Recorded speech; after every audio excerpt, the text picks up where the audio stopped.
Google search of the question, how to find meaning in work, will return to you approximately 3.5 billion responses in 0.42 seconds. It is not an irrelevant question. And it has probably been magnified even more as we've come through the years of COVID. People have struggled with the adjustments to their work, being confined to their homes, not going out. Well, again, I'm not talking about strictly employment. Certainly that has changed. I like to joke that I was a remote employee before COVID made it popular. But it's also just how we engage with our families, right? Everybody remember the lockdown days. And in our family, I still remember one of our neighbors getting upset that we had family over on a Sunday afternoon because we were all supposed to be segregated from each other, right? And so COVID really struck to some of the areas where we engaged with other people and changed, like meaning, what we traditionally got meaning from. If you were to Google the articles, just a little more participation today, put your thinking caps on. If you were to Google the articles, what do you think the world would tell us is the key to finding meaning in our work? What are those articles going to tell me? Something that makes you happy.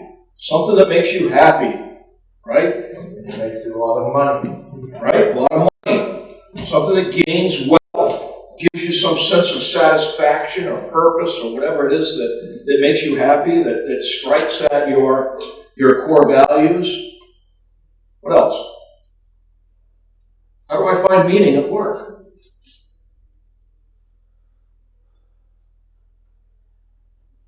Like what you're doing is meaningful because it's other people.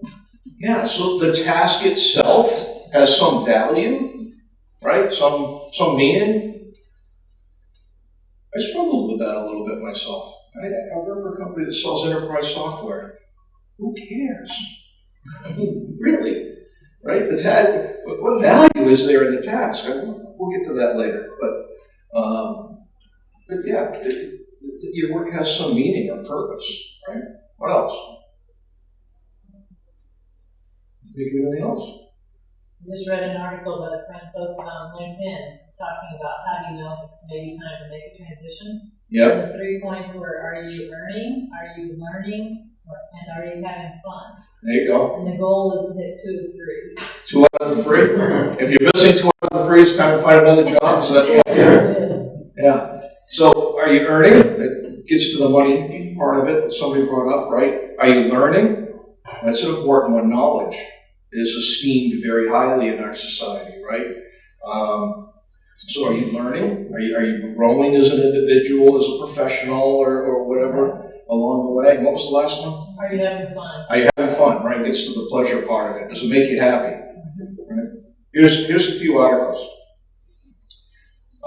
Actually, I'm just going to read from the Harvard Business Review. I'll give you the results of some of the other ones. Harvard Business Review, How to Find Meaning When Your Job Feels Meaningless. February 3rd, 2021. So this is not an ancient article. Okay? Most of us want work that's meaningful. We want to feel that our jobs make a difference, to Anna's point, to other people, and that we are contributing to the greater good. But at a time when the world feels like it's on fire, finding meaning day to day can be a challenge. You may wonder, what's the point? How can you break free of this negativity? And what can you do to change your perspective on work? How can you use your skills, experience, and values to reignite your passion and drive? Who can help you find your purpose? Editorial comment for a second. Always be ready to give an answer for the hope that lies within you, Christian. You hear what the world is asking? This is what the world wants to know. Who's going to help me find my purpose? Who has the answer to that question? We do, brothers and sisters. We have the answer to that question. It goes on. While it's understandable to feel that your work has lost its purpose, rekindling it ought to be a top priority. So the world is going to tell you this is important. Having a professional purpose and identity gives your life meaning and motivation, says Hatis Mekla-Kales, professor at the Department of Organizational Management at the University of Istanbul. Nothing gives you more energy than a clear purpose. Without one, even just getting out of bed every morning becomes a challenge. Luckily, re-engaging with your job and reminding yourself of who you are and why you do what you do doesn't necessarily require a grand gesture or journey. This is Karen Dillon, co-author of the bestseller, How Will You Measure Your Life? Listen to how they are describing these things. So first things first, you need to address the root reasons for your feelings of meaninglessness. It's likely that one of the culprits is stress. In a typical day, you endure hundreds of what Dillon refers to as micro-stresses. Minor aggravations such as a colleague hastily disagreeing with you in a meeting or a peer falling behind on a deadline that affect your productivity and your feelings about your job. There is, however, a simple antidote. Just as micro-stresses eat away at you, micro moments of pleasure can help you find your way back. So the answer is, find the little moments of pleasure along the way. Right? That article goes on to talk about offsetting negativity, finding micro pleasures, talks about the need to be humble, realize that you're not alone, find ways to feel good, feel connected, feel uplifted, practice gratitude. I'm kind of okay with that one. Gratitude is good to practice, no matter where you are. Reflect on your values. Now listen to what it says here. Right? Reflect on your values, what you care about, what motivates you, what contributions do you want to make? What's the focus? You, I, right? My values, what motivates me, what makes me happy, what contributions do I want to make? Be connected to the mission of your organization. Do something for the greater good. Okay, doing something for the greater good. Look for ways to make your present task more meaningful in the task itself. Seek out and be grateful for others, teammates, and peers. Okay? That's not just Harvard Business Review. Here's Forbes magazine from September 14th, 2021. Looking for meaning in your work is the name of their article. They list 15 ways to use it, to do it. I'm not going to list all of those, but number one, value yourself as a person. Number two, make yourself meaningful to other people. Number three, take a walk outside. 4, embrace and build upon individual experience. Are you learning? Are you growing? Right? Build upon your experience. Be part of something larger. Live for some purpose, some bigger, greater good. You'll see that recurring theme come up numerous times. Indeed.com, the job place site, has various articles about finding work and so on. Indeed.com, August 11th, 2021. Promote positivity. Learn about your work. Gain knowledge. Know what you're doing. Remember your values. Heard that one before already, right? Remember your values. Offer to help others. Aspire to become an expert.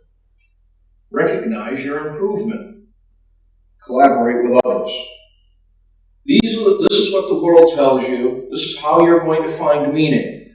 What is the center of what they're telling you? You. Me. Right?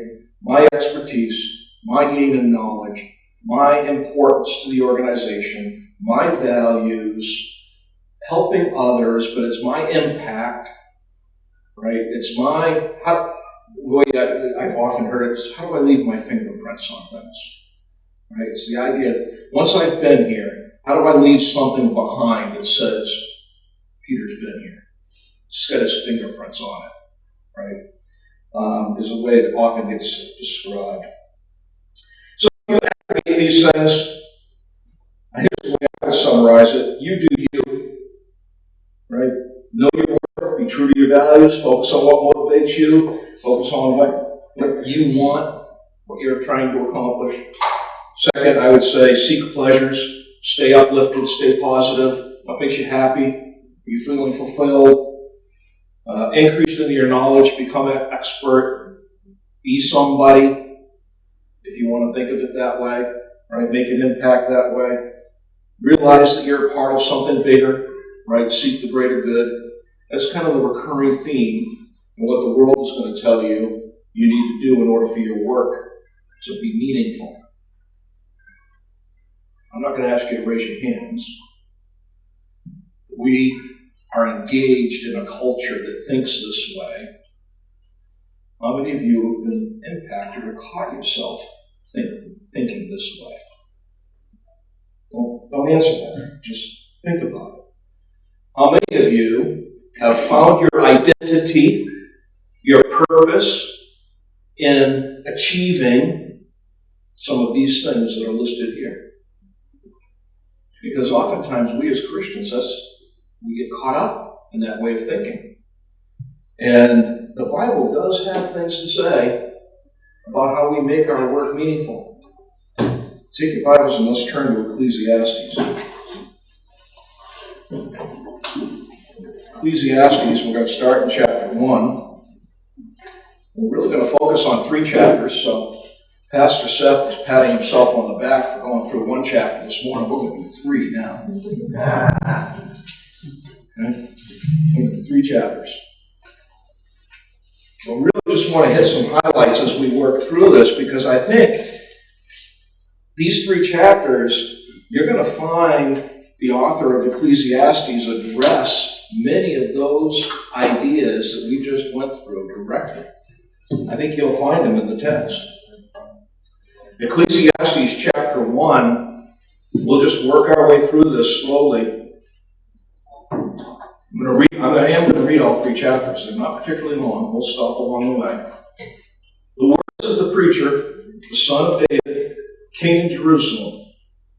Vanity of vanities, says the preacher.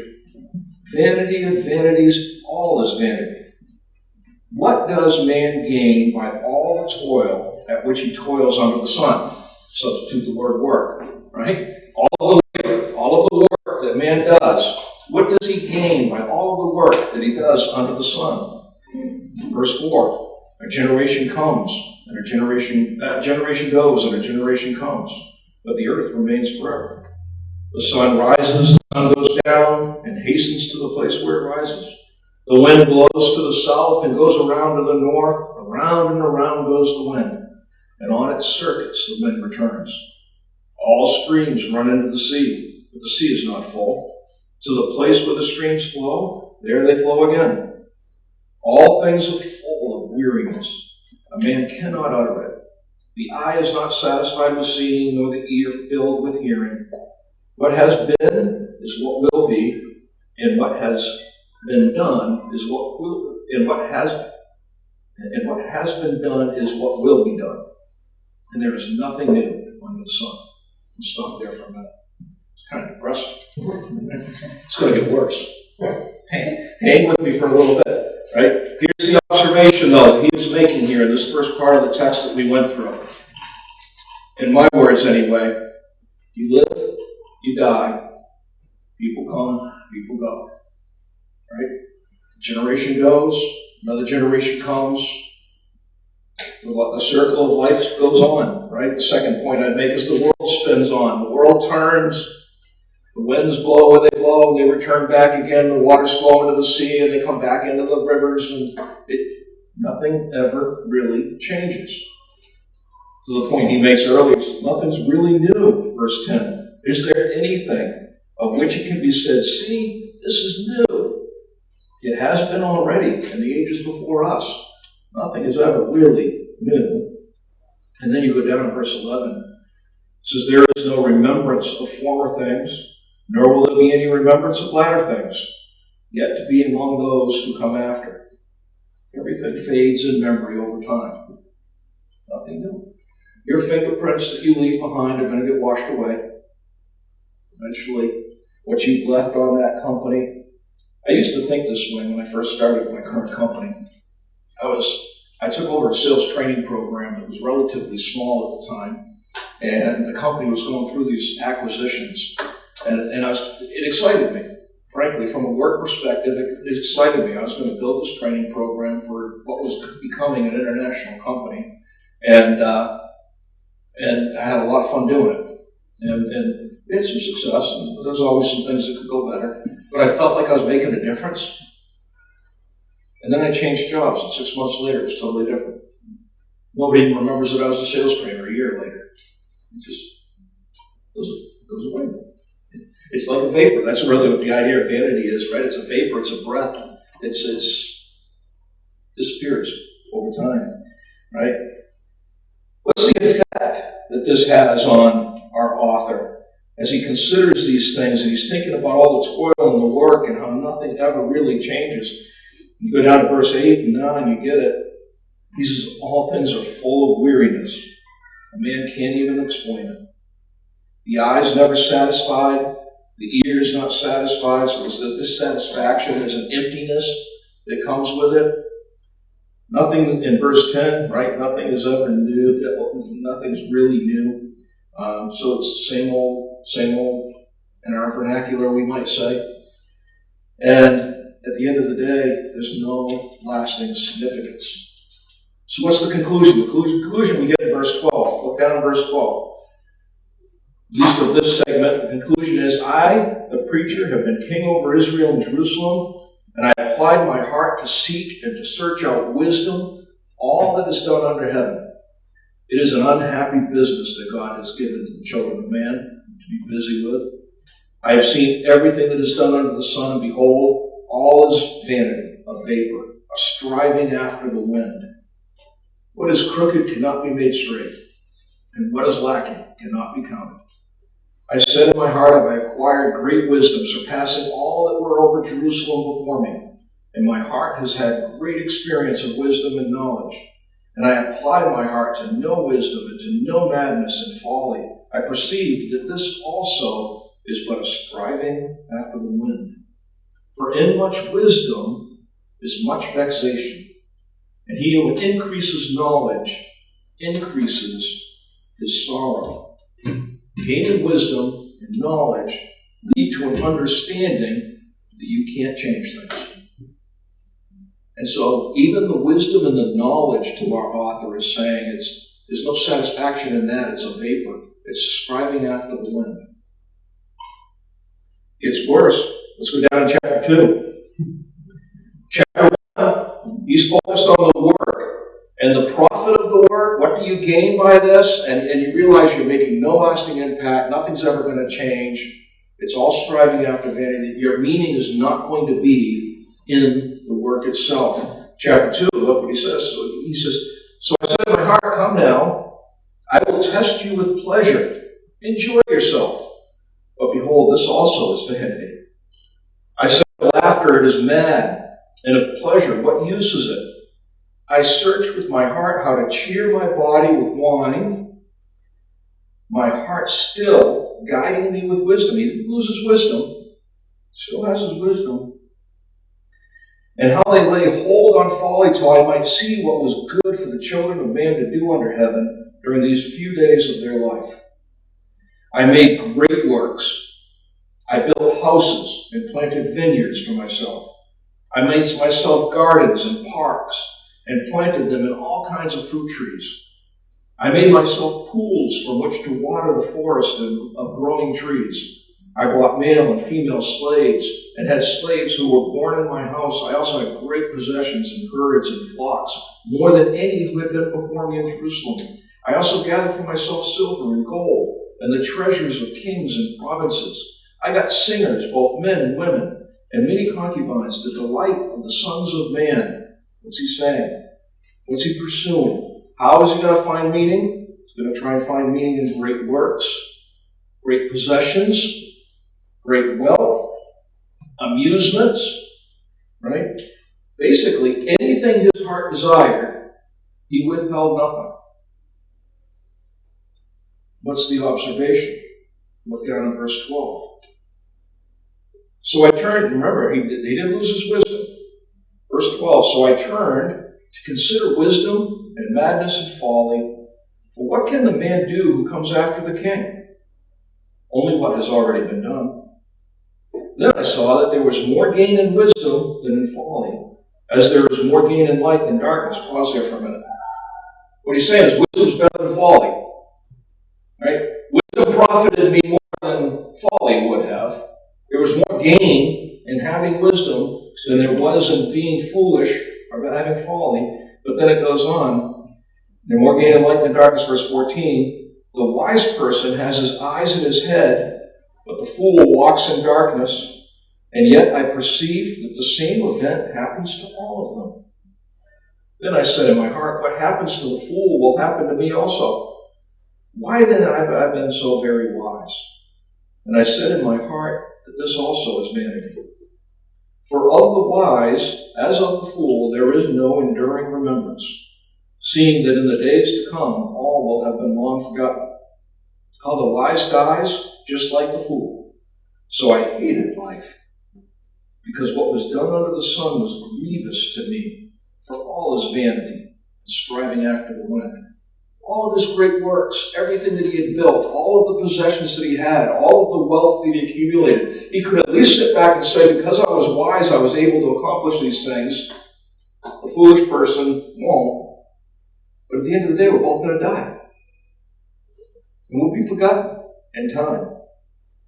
The effect that this has also, wisdom gains more than folly.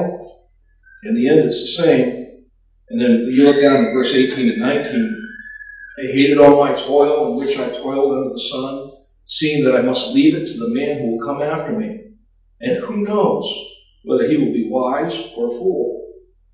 Yet he will be master of for all of which I toiled and used my wisdom under the sun. This also is vanity. So I'm going to leave it behind, and I have no idea who's going to come along behind me and have it. Will they be wise with it? Will they be a fool with it? I'll be gone. Vanity. The effect? Verses 17 and 18, he hates life. He realizes that there are no lasting value in any of these things.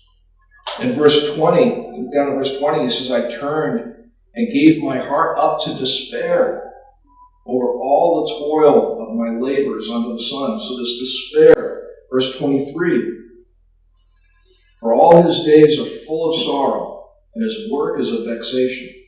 Even in the night his heart does not rest. This also is vanity. So there's vexation, there's despair, there's vanity. It's kind of depressing, isn't it? But notice the change that starts to happen when we get to verse 24. Listen to what he comes to. In the place of despair, where his heart is, seeing emptiness all around him, here's what he comes up with. There is nothing better for a person than that he should eat and drink and find enjoyment in his toil. Don't stop there. This also I saw is from the hand of God. What's been missing in all of chapter 1 and chapter 2 up till this point? God. No mention of him anywhere in those chapters. So, Mr. Harvard Business Review, you want to know how to change your perspective on work? I've got a 3-letter word for you. God. He says here in verse 24, a person can enjoy the eating and the drinking from all of his toil, his labor. If he understands, it's from the hand of God. For apart from him, going on in verse 25, who can eat and who can have enjoyment? For to the one who pleases him, God has given wisdom and knowledge and joy. This is a different kind of wisdom, knowledge, and joy. This is not a wisdom and a knowledge of how to make money, how to build buildings, how to plant gardens, how to accumulate wealth, how to have significance. This is a wisdom and joy that recognizes God and what you're doing. God has given wisdom and knowledge and joy, but to the sinner, the one who refuses to acknowledge God, he's given the business of gathering and collecting, only to give to one who pleases God. This is a vanity and striving after the wind. Not pleasing God, The accumulation of stuff that you're going to give to someone else is the vanity and the striving after the wind. Let's turn over to chapter 3. I'm going to skip the first 8 verses there. There is a season, right? A time for all the different things. But I want to get to starting in verse 9. What gain has the worker from all of his toil? I have seen the business that God has given to the children of man to be busy with. He has made everything beautiful in its time. Nothing we have read up to this point strikes any chord of beauty. It's all emptiness, vexation, despair, emptiness, no value, right? What's he saying when you get here to verse 9 and 10? It's God makes everything beautiful. God makes all of the difference. He's made everything beautiful in its time. He has put eternity into man's heart, yet so that he cannot find out what God has done from the beginning to the end. I perceive that there is nothing better for them than to be joyful and to do good as long as they live. Also that everyone should eat and drink and take pleasure in all of his toil. This is God's gift to man. I perceive that whatever God does endures forever. Nothing can be added to it. Nothing can be taken away from it. God has done it so that people fear before him that which is already has been, and that which is to be already has been. And God seeks what has been driven away. That which is has already been. That what is yet to come has also already been. Because what God does lasts forever. So, a glimpse of hope. If you're writing any notes, this is what I would put down there.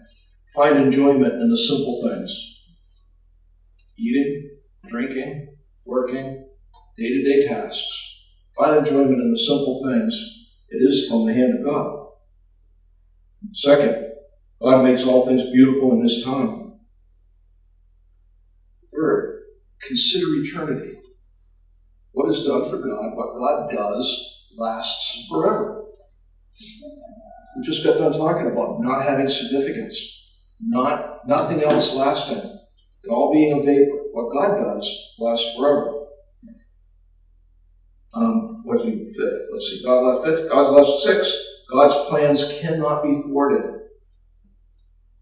God's plans cannot be thwarted.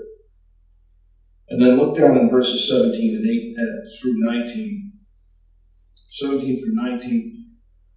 You can back up to 16 if you want. We'll start at 16. Moreover, I saw under the sun that in the place of justice, even there was wickedness, and in the place of righteousness, even there was wickedness. I said in my heart, God will judge the righteous and the wicked. For there is a time for every matter and for every work. I said in my heart, with regard to the children of man, that God is testing them testing them that they may see that they themselves are but beasts. For what happens to the children of man and what happens to the beasts is the same. As one dies, so dies the other. They all have the same breath, and man has no advantage over the beasts. For all is vanity. But that's a test of man. He's saying God's testing man. What's the difference between those who live by these values and my dog? There is no difference. My dog does less work, I suppose I could say. My dog is not very productive. The dog creates work. But the truth of the matter is, there's no difference. They live, they die, and at some point in time, they're going to be forgotten. The difference between man and the beast, apart from God, is nothing. So God's going to judge. And the question that we really need to ask is, what is it that we're going to leave behind? What are we going to leave behind? Take your Bibles, turn to Matthew chapter 6. Look at a couple more verses. Matthew chapter 6. And then we're going to try and get real practical here. Right? as I was considering these things, this turning point, and from the author of Ecclesiastes, all of a sudden God comes into the picture and things start to change. A number of verses came to my mind. This was one of them, Matthew chapter 6. We're going to look down at verse 19. I don't know if this is, where any of this comes from. I don't know that it's linked scripturally perspective, but the idea in my mind brought me to this passage. Matthew 6:19, don't lay up for yourselves treasures on earth where moth and rust destroy and where thieves break in and steal. But lay up for yourselves treasures in heaven where neither moth nor rust destroys and where thieves do not break in and steal. Where your treasure is, there your heart will be also. Right? God's going to be the judge. Some things will last, some things won't. Turn over to 1 Corinthians. This first passage probably came to your mind. 1 Corinthians chapter 3. Look at verse 11. 1 Corinthians 3:11. No one can lay a foundation other than that which is laid, which is Jesus Christ. Now if anyone builds on the foundation with gold, silver, precious stone, wood, hay, straw, each one's work will be manifest, for the day will disclose it, because it will be revealed by fire, and the fire will test what sort of work each one has done. If the work that anyone has built on the foundation survives, he will receive a reward. If anyone's work is burned up, he will suffer loss, though he himself will be saved, but only as through fire. What we build with, what we leave behind, some of it's going to be burned up in the judgment. It's worthless. It's wood, hay, and stubble. Other things that we build with are precious stones that will survive that trial. I think that's the picture that we have in Ecclesiastes. God's going to judge. It's going to determine, what have you done that makes you different than the rest of the beasts on the earth? Right? Where is the value in it? The key to finding meaning in our work lies outside of ourselves. It's not being true to yourself. It's not finding your values. It's not increasing in your knowledge. It's not becoming an expert in your field. It's not seeking pleasure, wealth, or fame. It's about finding joy in serving the Lord with the talents and the gifts that He has given you and the everyday tasks that are at hand. That includes your job. It includes your home. It includes your service at church. There's a false dichotomy oftentimes, and I think many people who are not in vocational ministry, which includes me, suffer from it. When I was in school, anybody ever heard those that were studying for the ministry are going to be missionaries, are in full-time Christian service. Right? Used to drive me nuts as a business major. Sign me up. I want to be a part-time Christian. That's the impression that you're getting, right? Folks, listen, I don't care what you do for work. I don't care if you work at all. Maybe you volunteer someplace. Maybe you're engaged with your neighbors. You work around your house. You're a stay-at-home mom. You're a homeschool mom. Whatever it is that you do, you're a full-time Christian servant. You want to find meaning in the work and the tasks that you're involved in day to day? You got to understand this. God put you there and gave you the tasks, gave you the abilities, the talents to be able to do that job function, and there serve the Lord with your whole heart. You do that, and now you have meaningful work. If you're looking for meaning out of the work itself, if you're looking for meaning in what you gain, it's not going to be there. But if you're looking for, how do I image Christ well in this workplace? How do I do good work? I don't mean good work like, well, you should do good work. I don't mean good work like it's good versus evil. I mean good work like you do good quality work, right? You do good work. It's a testimony to your Savior, to the gifts that He's given you. Ecclesiastes chapter 3. I'm just going to read a couple of verses, and then we're going to have a little bit of discussion. For what time we have left, I apologize for not having much.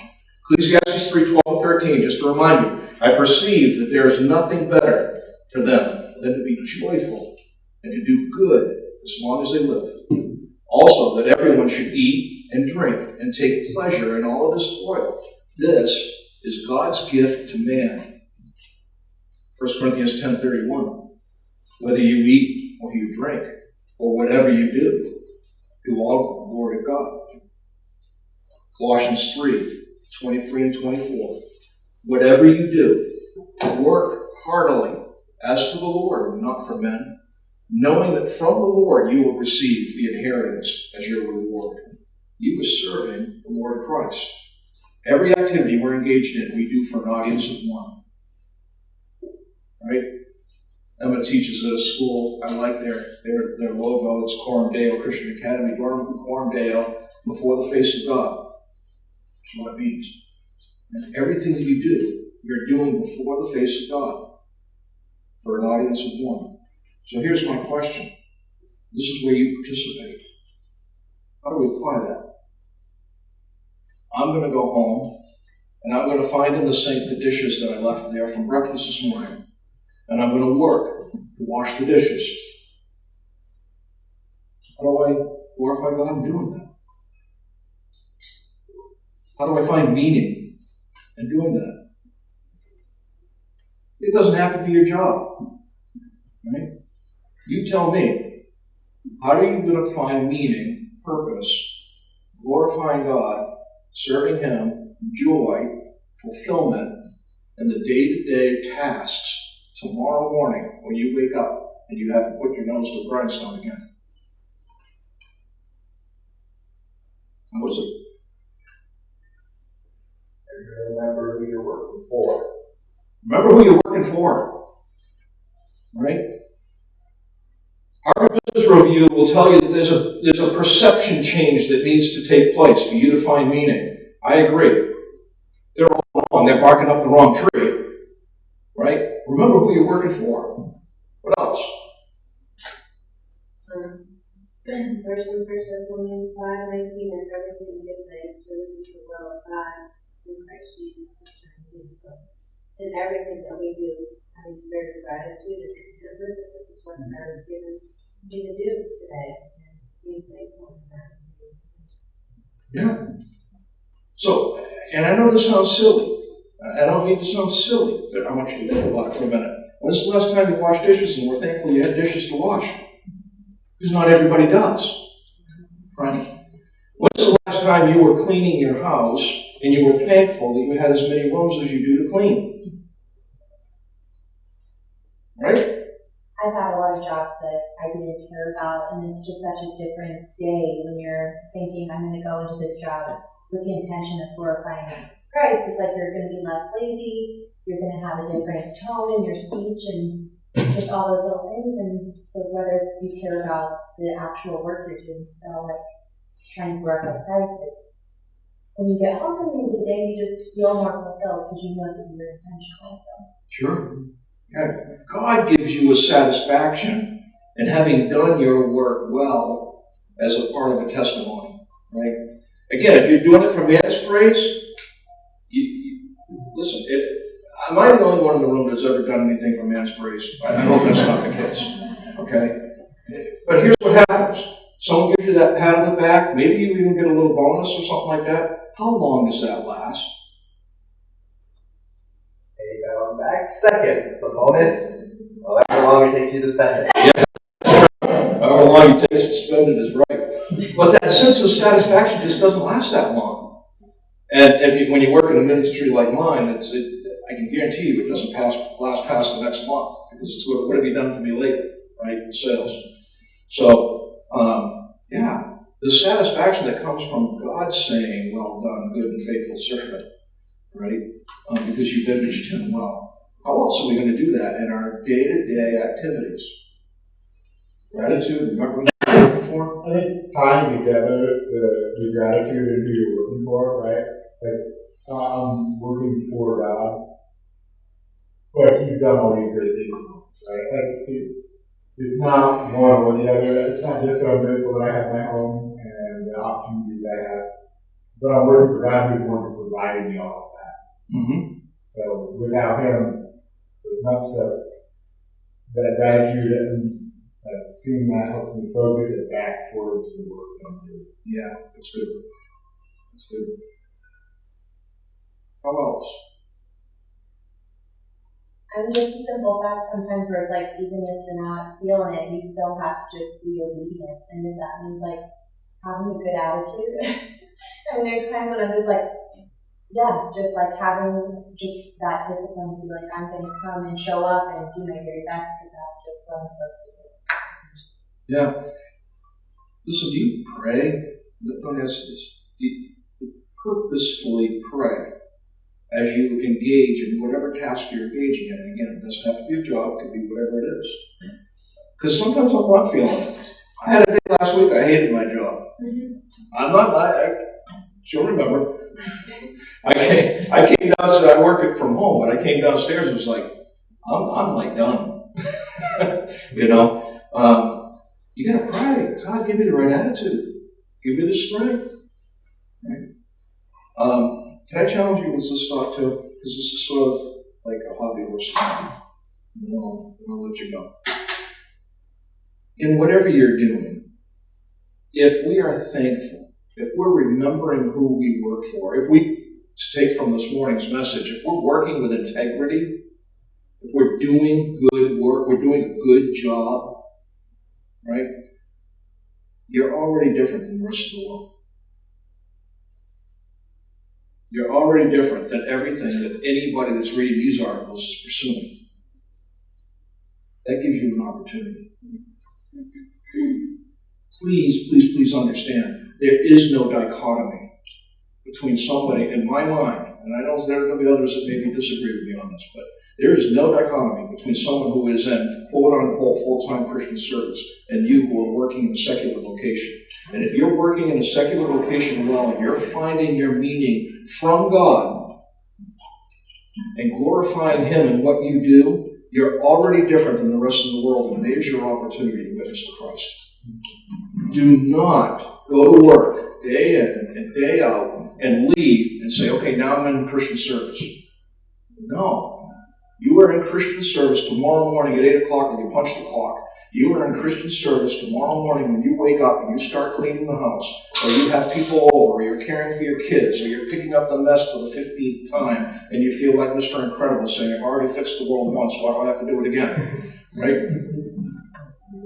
You're serving the Lord in a way that gives glory to Him and points people to Him in everything that you do.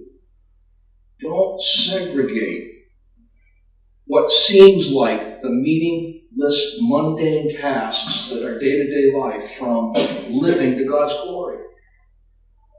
But live to God's glory in everything that you do. You do that, you're going to have more meaning and you know what to do with your work. Because what's done for God lasts forever.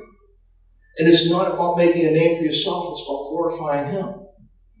It's not about accumulating wealth, it's about pleasing Him, it's about building with precious stones and gold and silver that are going to go and last the test that God gives it. Make sense? All right, let's pray. God, we do thank You for Your word. We thank You for sort of the raw transparency so often of it that we find in Your very servants and characters that we read of in the Bible. We thank You for what we read in Ecclesiastes. That we can look at someone who had great wisdom and had the means to pursue anything and everything in order to find the answer to meaning and realize that it's just not there apart from You.